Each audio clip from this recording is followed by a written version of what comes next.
Hello friends, माझ्या चॅनलमध्ये तुमचे स्वागत आहे. आज आपण ऐकणार आहे एक छोटीशी गोष्ट. त्या गोष्टीचे नाव आहे हुशार चोर. विदर्भ देशाच्या एका राजाला 3 मुले होती. त्याची पहिली राणी वारल्यावर त्याने दुसरं लग्न केले. सावत्र आईने मुलाला त्रास देऊ नये म्हणून त्याने आपल्या 3 मुलांना एका निराळ्या राजवाड्यात ठेवले. त्या वाड्यात सर्व सुखसोयी होत्या.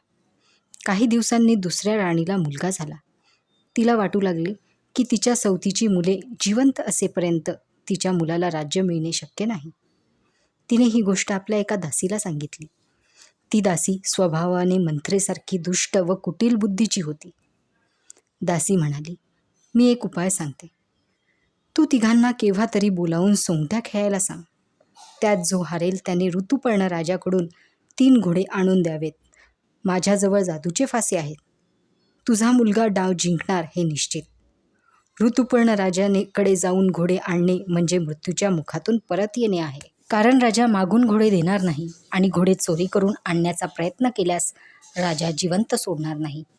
राणीला त्या दुष्ट दासीचा सल्ला पसंत पडला. राणीने एका सणाच्या दिवशी 3 राजकुमारांना जेवायला बोलाविले.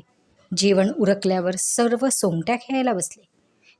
त्यांनी अट कबूल केली होती आणि खेळात हारले. म्हणून ठरल्याप्रमाणे 3 ऋतुपर्ण राजाचे घोडे आणावयास जावे लागले. 3 त्याच दिवशी आपापल्या घोड्यांवर बसून ऋतुपर्ण राजाच्या राज्याकडे निघाले. वाटेत त्यांना एक घोडेस्वार भेटला. त्याचे सर्व कपडे काळे होते. त्याने त्यांना विचारले, तुम्ही कोण व इकडे कोठे आलात? काय काम आहे तुमचे? राजकुमार म्हणाले, आम्ही विदर्भ देशाचे राजकुमार आहोत आणि ऋतुपर्ण राजाचे विलक्षण घोडे घेऊन जाण्यास आलो आहोत. चोर म्हणाला, बरे झाले की माझी तुमच्याशी भेट झाली. ते घोडे घेऊन जाण्यासाठी जो कोणी आला तो जिवंत परतला नाही हे तुम्हाला माहीत असेलच. मी या भागातला एक अट्टल चोर आहे. मला काळा चोर म्हणून लोक ओळखतात. मी सुद्धा ते घोडे चोरण्याचे साहस आजपर्यंत केले नाही. पण मी तुम्हाला माझ्याकडून होईल तितकी मदत करावयास तयार आहे. मध्यरात्रीच्या सुमारास काळा चोर गुप्त मार्गाने राजकुमारांना किल्ल्याच्या सरळ राजाच्या तबेल्याकडे घेऊन गेला. राजकुमारांनी घोड्याच्या पायाच्या दोऱ्या सोडल्याबरोबर घोडे खिंचावू लागले. त्यांचे खिंचाळणे ऐकून पहारेकरी जागे झाले.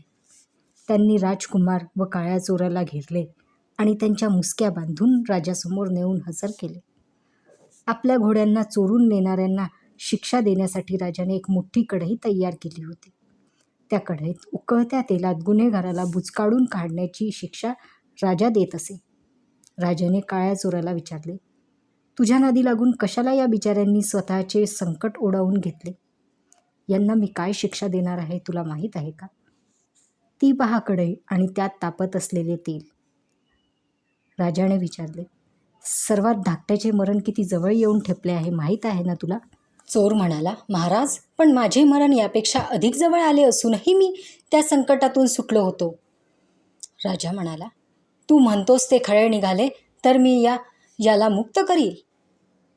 काळा चोर तो मृत्यूमुखातून कसा सुटला याची गोष्ट सांगू लागला. मी एका सरदार घराण्यात जन्माला आलो, परंतु 3 राक्षसिणींनी मिळून माझे सर्व धनदौलत लुबाडून घेतली. म्हणून मला चोरीचा धंदा स्वीकारावा लागला. त्या 3 राजकन्याच होत्या, परंतु शापाने त्यांना राक्षसिणीचे रूप मिळाले होते. त्या 3 दिवसभर सुंदर राजकन्या दिसत, पण रात्र झाली की त्या राक्षसिणी होत. त्यांनीच माझी सर्व संपत्ती चोरून नेली आणि मला भिकारी करून सोडले. एके दिवशी मी त्यांना पकडायचे ठरवून त्यांच्या पाठीमागे निघालो. पुढे तो सांगू लागला, त्या एका गुहेत शिरल्या. मी देखील त्यांच्या पाठोपाठ आत गेलो. डोंगरापलीकडच्या एका नदीकाठी त्या गुहेचे दुसरे तोंड निघाले. तेथे एका खड्ड्यात त्या राहत होत्या. चुलीवर एका मोठ्या मडक्यात त्यांचा स्वयंपाक सुरू झाला. 3 चुलीच्या 4 बाजूला बसून गप्पा मारीत होत्या.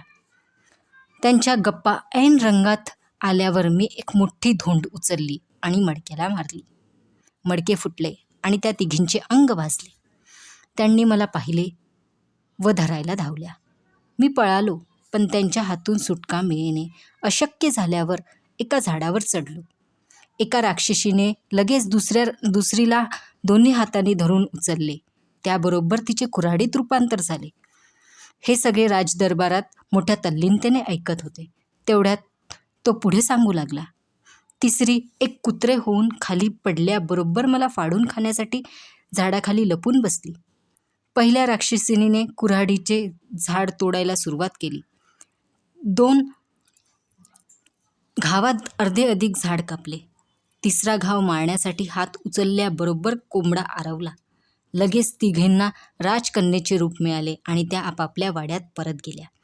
इतकी गोष्ट सांगून काळ्या चोराने विचारले, महाराज, आता आपणच सांगावे की आपण म्हणाला त्यापेक्षा कठीण प्रसंग माझ्यावर ओढावला होता की नाही? राजा म्हणाला, तुझे म्हणणे बरोबर आहे. तर मग मी सर्वात धाकट्या राजकुमाराला आपल्या वचनाप्रमाणे माफ करतो, पण या मधल्याला मी सोडणार नाही. सांग, तुला मरण जवळ आले आहे की नाही? काळा चोर म्हणाला, महाराज, माझे मरण त्यापेक्षाही जास्त जवळ आले असूनही मी सुटका मिळवली आहे. मला हे खरे वाटले तर मी या राजकुमारालाही माफ करेन, राजा म्हणाला. काळ्या चोराने गोष्ट सांगावयास सुरुवात केली. मी त्या राक्षसिनीचे मडके फोडून त्यांना 1 दिवस उपाशी ठेवले याचा त्यांना राग आला असावा. त्यांनी सूड घेण्यासाठी माझे सर्वस्व लुबाडून मला या चोरीच्या धंद्यात ढकलले. एके दिवशी रात्री मी एका शेतकऱ्याची म्हैस व गाय चोरी करून घेऊन चाललो होतो. चालून चालून अगदी दमून गेलो होतो.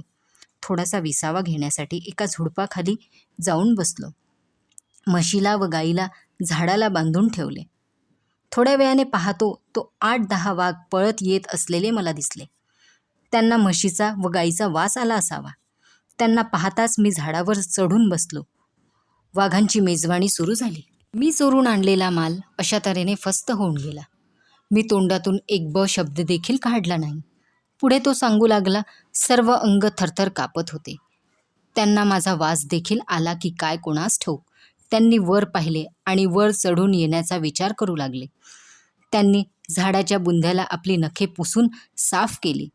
त्यांच्या धक्क्यानेच ते भले मोठे झाड हालू लागले. मला वाटले मी आता खाली पडणार आणि त्यांची मेजवानी होणार. परंतु माझे नशीब चांगले होते म्हणायला हरकत नाही. 8-10 सिंह त्याच वेळी नेमके कुठून तरी धावत आले. आता मी बसलो होतो त्या झाडाखाली वाघांची सिंहाशी झुंड सुरू झाली. एकामागून एक सिंह मरून पडत होते. मी वर बसून ते संहारक दृश्य पाहत होतो. आता फक्त 1 वाघ आणि एकच सिंह उरले होते व त्यांचे द्वंद्व चालू होते. तेवढ्यात सोसाट्याचा वारा सुरू झाला. मी फांदी घट्ट धरून बसलो होतो, पण झाडच मुळासकट उपटून खाली पडले. मला वाटले आता ते वाघ आणि सिंह माझ्यावर तुटून पडणार, पण झाडच त्यांच्या अंगावर पडले व ते तेथेच ठार झाले. मी हात जोडून देवाला नमस्कार केला. इतकी गोष्ट सांगून काळा चोर म्हणाला, आता महाराज तुम्हीच सांगा की मी मरणाच्या अधिक जवळ होतो की हा राजकुमार? तुझे म्हणणे बरोबर आहे. मी या दुसऱ्या राजकुमारालाही माफ करतो. आता या मोठ्या राजकुमाराला काट टाकायला सांगतो. मला वाटते मरण इतके जवळ आलेले कोणी पाहिले नसेल व ऐकलेही नसेल. राजा म्हणाला, का महाराज? मी तर याहून जास्त कठीण प्रसंगातून आपली सुटका करून बाहेर निघालो आहे. काळासूर म्हणाला, तू म्हणतोस ते खरे निघाले तर मी या राजकुमारालाही माफ करीन. राजाने असे म्हटल्याबरोबर काळ्या चोराने गोष्ट सांगावयास सुरुवात केली. अट्टल चोर म्हणून माझी कीर्ती देशांतर पसरली. पुष्कळ लोक या कलेचा अभ्यास करण्यासाठी माझ्याकडे येऊ लागले. त्यापैकी एक जण फार हुशार होता. त्याने मला देखील एकदा फसविले.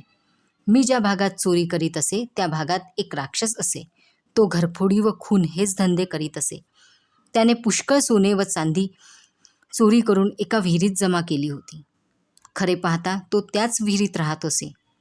एकदा राक्षस आपल्या घरात नाही असे पाहून आम्ही त्या विहिरीजवळ गेलो. दोरी आत सोडून मी आपल्या शिष्याला आत उतरायला सांगितले. विहिरीत उतरून एका मोठ्या पोत्यात सोने चांदी भरावयास सांगितले. पण तो म्हणाला, मी उतरून जाईन पण चढून बाहेर येऊ शकणार नाही. आपणच उतरावे. मी पोते वर ओढून घेईन. पुन्हा दोरी विहिरीत सोडून मग आपण वर यावे. मी त्याच्या बोलण्यावर विश्वास केला आणि विहिरीत उतरलो. मी सोने चांदी भरगच्च भरून पोत्याच्या तोंडाला दोरी बांधली. माझ्या शिष्याने पोते वर ओढून घेतले. त्याने पोते सोडून घेतले, पण ती दोरी मात्र पुन्हा सोडली नाही. मी विहिरीत ओरडत होतो की दोरी सोड, दोरी सोड. पण तो हसून म्हणाला, गुरुवर, आपण मला सर्व विद्या अवगत करून दिल्यात, परंतु दोरीशिवाय चढून वर कसे यावेत हे शिकवले नाही. हे आपण आज मला शिकवावे. विहिरीत उरलेले सर्व सोने आपले. मी त्याच्यावर अधिकार सांगणार नाही. असे सांगून तो निघून गेला. आता काय करावे मला सुचेना. आता राक्षस येणार व मला उसासारखा उभा सोलून खाणार. मी अगदी घाबरून गेलो. तेवढ्यात मला एक युक्ती सुचली. विहिरीत एका बाजूला काही मडी पडली होती. राक्षस येण्याची चाहूल लागताच मी त्या मड्यात मड्यासारखा पडून राहिलो. काळोख पडल्यावर राक्षस आणखी काही मडी घेऊन आला व त्याने इतर मड्यांवर ती मडी टाकली. त्याचे माझ्याकडे लक्ष गेले नाही. त्याने त्यानंतर स्वयंपाक करण्यासाठी चूल पेटवली. ती चूल म्हणजे एक मोठी भट्टीच समजा. एक मोठी कढई चुलीवर ठेवली व त्यात 2 मडकी तेल ओतले. कढईखाली मोठा जाळ केला. नंतर तो एक टोपले घेऊन आला व त्याने त्यात दही घेऊन कढईत टाकले. एका खेपेस त्याने मलासुद्धा इतर सगळ्यांबरोबर टोपल्यात टाकले. पण मी सावध होतो व मी टोपल्याचा कोणा घट्ट धरून उभा राहिलो. राक्षसाने टोपले बाजूला फेकून दिले आणि स्वयंपाक तयार झाल्यावर खाऊन पिऊन स्वस्त घोरत पडला. राक्षसाचे घोरणे माझ्या कानावर पडल्यानंतर मी टोपल्याच्या वाटे बाहेर आलो. राक्षसाने विहिरीत उतरण्यासाठी एका शिडीचा उपयोग केला होता. मी त्याच शिडीवर चढून बाहेर आलो. ही हकीकत काळ्या चोराने सांगून राजाला विचारले. महाराज, आता आपणच सांगा की राजकुमाराचे मरण माझ्यावर आलेल्या मरणापेक्षा जास्त जवळ येऊन खेपले होते का? राजा म्हणाला, नाही, मी या राजकुमारालाही माफ करतो. आता हे तिघे राजकुमार मोकळे आहेत. त्यांना वाटेल तिकडे जायला माझी परवानगी आहे. पण मी आता तुलाच कढईत टाकायला सांगणार आहे. मरण इतके जवळ येऊन ठेपलेले तुला आठवत नसेल का? मला आठवते. मी मृत्यूच्या अगदी मुखात पडूनसुद्धा जिवंत सुटलो आहे. काळा चोर म्हणाला, हा कोठे, शक्यच नाही. राजाने म्हटल्यावर काळ्या चोराने गोष्ट सांगावयास सुरुवात केली. एकदा मी कुठेतरी चोरी करायला म्हणून जात होतो. एका घरात एक बाई ताण्या मुलाला मांडीवर घेऊन बसली होती व रडत होती. तिच्या हातात एक सुरी होती. ते मूल रडत होते. ती बाई सुरीवर करून त्या मुलाला मारणार इतक्यात ते मूल कसे कोणास ठाऊक हसू लागले. त्याचे ते विचित्र हसणे पाहून त्या बाईने सुरी बाजूला टाकली व त्या मुलाकडे कौतुकाने पाहत बसली. मला हे सर्व पाहून फार आश्चर्य वाटले.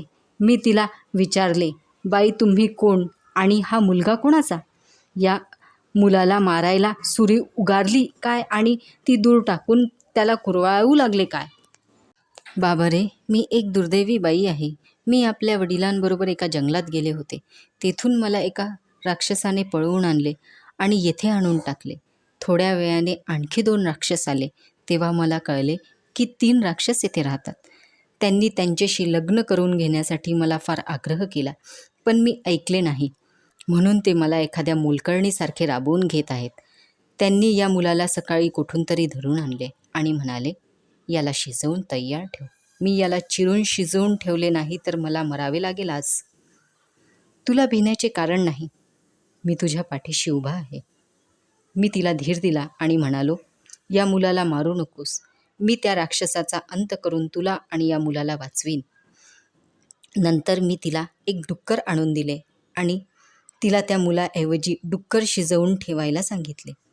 त्या मुलाचेच मांस शिजवले आहे यावर त्यांचा विश्वास बसावा म्हणून मी त्या मुलाला अंगातले कपडे व छोटी करंगळी कापून कचऱ्यात टाकायला तिला सांगितले.